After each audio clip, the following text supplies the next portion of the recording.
un circuit avec ce boîtier-là qui est... Vous savez ce que c'est ça? On en a déjà parlé ou... Ça, vous savez ce que c'est? Alors, ça c'est quoi ça? Ça c'est un moteur ça? Bah, ça c'est une ampoule, c'est la lampe. Et ça? Générateur. Donc en fait ça remplacera la pile. L'année dernière on a beaucoup manipulé avec les piles. Maintenant quand on aura besoin de sources d'énergie électrique, quelque chose qui fournisse l'énergie électrique, on utilisera ces boîtes comme ça s'appelle des générateurs. D'accord? Bon. Je vais relier le générateur à l'ampoule. Auparavant, je veux que vous regardiez là sur la façade là, de ce générateur. Ici, il y a le mot qui est dans le titre de notre chapitre là. Donc là, il y a le mot tension. C'est pour ces réglages ici. Donc on voit plusieurs chiffres. Donc là, si vous avez compris là déjà ce qu'on a dit auparavant, là, la tension, elle est réglée sur combien? 3. Non, elle n'est pas réglée sur 3 là. En fait, c'est un peu en décalé là, puis c'est pas... Là, c'est 3. Mais alors 4,5, quoi? Volt. AL. Non? Non, pas ampère. On a dit tout à l'heure la tension, l'unité, c'est les volts. Là, en fait, ce que ça vous dit juste que cette alimentation, elle est limitée à 1 ampère. Elle ne peut pas débiter plus d'1 ampère, d'accord? Mais ici, je règle la tension. L'unité de la tension, on l'a dit tout à l'heure, c'est les volts. Donc là, je suis réglé sur 4,5 volts. Je vous le dis, et ça, vous le gardez dans un coin de votre tête, et je ne touche plus le réglage. Vous allez comprendre pourquoi je dis ça, d'accord? Donc là, le générateur, il est réglé sur 4,5 volts. Je vais y brancher une ampoule.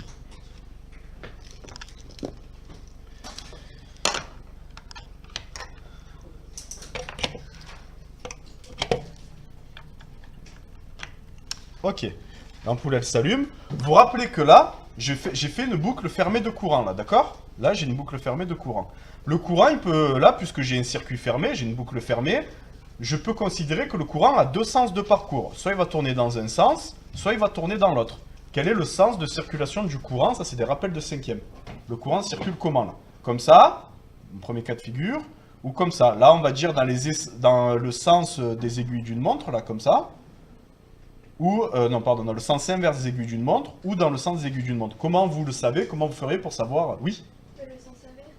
Pourquoi? Quelle est l'indication? Le sens inverse des aiguilles d'une montre, ça voudrait dire comme ça, là. C'est ça? Pourquoi ça circulerait comme ça? De rouge à noir. De rouge à noir, si j'inverse la couleur des fils, ça, là, c'est pour se repérer la couleur des fils, mais si j'inverse les deux fils, là. Ah, c'est plus ou moins. Là, j'ai fait ça, là. J'ai changé le sens du courant, là. Est-ce que là, j'ai changé le sens du courant? C'est de plus à moins. Ouais, c'est ça. Donc, c'est dans un circuit électrique, le courant circule toujours de la borne plus du générateur vers la borne moins. Donc là, le plus, il est rouge, c'est pour ça qu'on met la couleur des fils pour repérer ça. Donc là, le plus, il est rouge, le courant sort de la borne plus, tac, tac, tac, tac, tac, tac.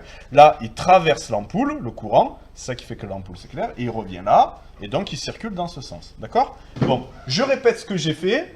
J'ai réglé mon générateur là avec une tension de 4,5 volts, donc à ces bornes là, j'ai une tension, dans le circuit là, à ces bornes là, j'ai une tension de 4,5 volts, et j'ai un courant qui circule et qui traverse la lampe, d'accord?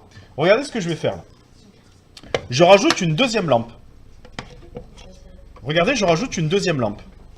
Est-ce que j'ai touché le bouton de réglage ici du générateur? Non. Donc ici là, dans le circuit, aux bornes de ce circuit, j'ai toujours une tension de 4,5 volts. Que va faire le courant là en fait? Que va faire l'éclat des lampes là? Est-ce qu'il va y avoir une modification ou pas là? Qu'est-ce qui va se passer? Ben ça va. Non, je sais Comment va faire l'éclat des lampes là? Comment va varier l'éclat des lampes si ça varie? Oui? pas. Elles seront pas allumées aussi fort. Donc elles vont briller moins, d'accord? Moins brillées. Elles vont moins briller, ok? Donc effectivement, vous voyez que les lampes elles brillent moins. Alors regardez, j'ai toujours 4,5 volts là, d'accord? À mon circuit. Mon générateur délivre toujours entre ces bornes là une tension de 4,5 volts. Mais cette fois-ci, les lampes brillent moins. Pourquoi elles brillent moins alors? Il y en a deux.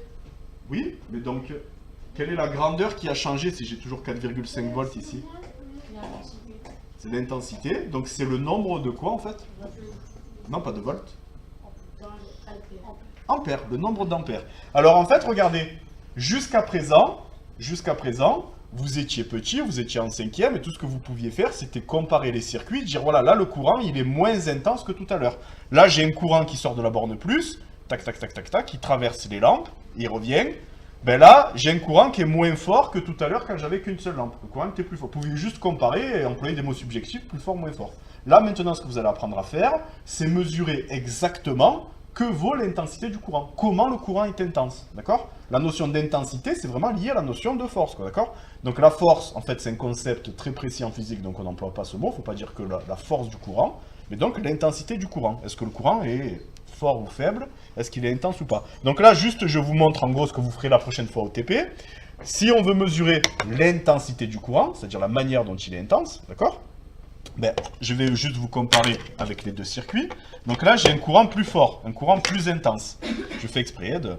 Donc là, j'ai le courant qui sort de la borne plus, qui traverse la lampe et qui revient à la borne moins. Je veux mesurer son intensité, je fais des réglages. Donc ici, vous voyez que vous avez plusieurs cadrans. Là, un cadran avec des V, ça veut dire quoi à votre avis, V du coup? Volt. Là, j'ai un cadran avec des A, ça veut dire quoi du coup?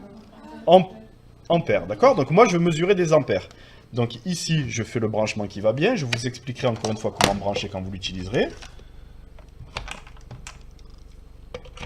Tac, voilà. J'ai inséré l'appareil dans le circuit. Ici, on vient voir que vaut l'intensité. Et là, l'intensité, elle vaut quoi? À peu près. Donc là, le dernier chiffre, il fluctue un peu parce que la mesure, elle n'est jamais 100% précise. Le dernier chiffre, il y a toujours une incertitude sur le dernier chiffre. Mais en gros, on peut dire que l'intensité, elle vaut à peu près combien? 0,24. 0,24 quoi? Non, pas volt. Ampère. On parle de l'intensité du courant. Donc là, vous pouvez me donner un chiffre, vous avez mesuré comment le courant est intense. Là, il n'y a pas juste il est plus fort que là ou moins fort que là ou quoi. Là, vous avez une mesure précise. Le courant, là, il vaut 0,24 ampères. Ça vous donne une indication sur son intensité, sur la manière dont il est fort. Je fais mon circuit. Maintenant, je vais rajouter ma deuxième lampe ici. Donc là, je débranche. Je rajoute la deuxième lampe. D'accord? Si vous avez bien compris, normalement, c'est logique. Il n'y a pas le chiffre qui va être affiché par l'appareil. Il doit être comment, là, maintenant? J'ai mis la deuxième lampe. Il doit être plus petit. 2 fois moins? Comme il y a 2 lampes, c'est divisé par 2, c'est ça? Et non. Donc, je comprends pas. L'énergie est divisée par 2, d'accord? Mais pas l'intensité, ça marche pas comme ça, d'accord? Donc, effectivement, l'intensité a baissé. L'intensité a baissé, mais elle n'est pas divisée par 2. En tout cas, on voit bien qu'elle a baissé. Là, elle vaut à peu près combien, l'intensité? Pas 15? Ouais, il y a une virgule, hein, 0,15. Alors au passage, je commente cette virgule, d'accord, et puis je m'arrête là. Tous les courants qu'on va manipuler, ce sera tous des chiffres à 0, quelque chose, plus petit que 1 ampère, d'accord? En fait, 1 ampère, l'ampère, c'est une unité qui est assez grande, et un courant de 1 ampère, c'est un courant qui est déjà très grand, d'accord? Donc nous, tout ce qu'on va mesurer, ce sera des courants qui feront 0, quelque chose ampère, ou sinon, la plupart du temps, on marquera MA. Ça veut dire quoi, MA, à votre avis? Petit m, A. Non, méga ampère. Je vous dis qu'un ampère, c'est beaucoup. Vous me parlez de méga ampère. Minuscule ampère. Quand il y a 3 mm, c'est 3 minuscules mètres, en fait. C'est ça? C'est quoi MA? Milliampère. Nous, on va manipuler des courants de l'ordre des milliampères, un peu plus. D'accord? De la dizaine ou centaine de milliampères.